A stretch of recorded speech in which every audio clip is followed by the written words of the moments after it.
today we're going to talk about Tay-Sachs disease. And Tay-Sachs disease is a genetic metabolic disorder.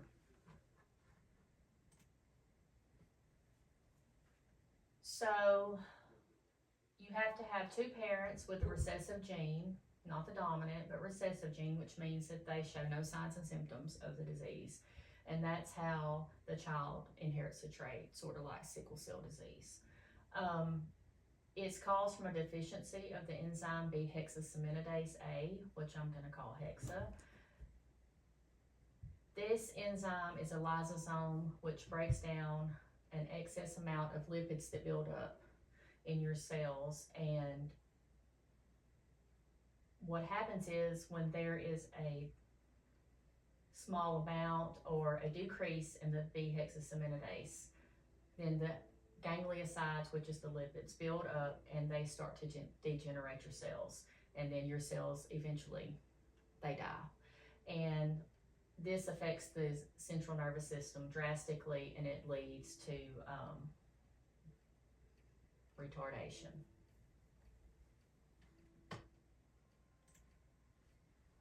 About 1 in 100,000 cases is diagnosed. There is a higher incidence rate, which I found this extremely interesting, in the Jewish population.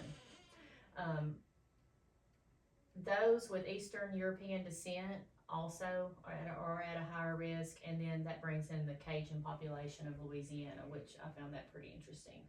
So we know that they actually immigrated over from Europe, so I'm taking that's why they have that. To diagnose Tay-Sachs, there's going to be molecular testing, and there will also be blood tests that measure those enzyme levels of the hexa gene.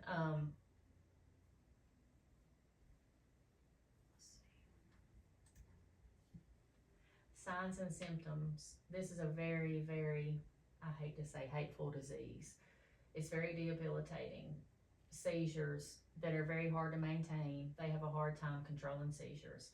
The progressive decline in the motor development in kids, they don't crawl, they can't hold their head up. The infantile, there is no hexa enzyme when they're born, so their symptoms are worse. As an adult, it can come on late onset. They may just show signs of dementia, maybe some motor debilitation. The macular cherry red spot is indicative of Tay-Sachs, and infants are not normally born with that, but it does later come on. Loss of vision, progressive loss of vision, listlessness, loss of coordination, muscle cramps, atrophy, which means that your muscles just kind of like when you're old, they just literally shrivel up. You lose strength in your muscles, and with the respiratory problems, with the loss of the muscles, you actually have respiratory problems, which leads to normally people die from pneumonia.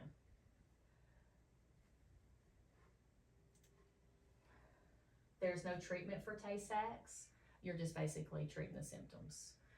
And a problem with it is that most medications, they want to do an enzyme replacement therapy, but most medications do not cross the blood-brain barrier.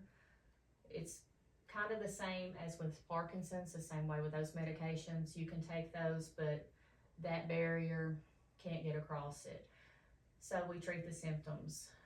Extensive occupational therapy treatment, physical therapy, maintaining those respiratory airways. A lot of kids end up on ventilators, feeding tubes, things like that, because they can't swallow anymore. Seizure control with medications. It's very hard to control those seizures. Let's see.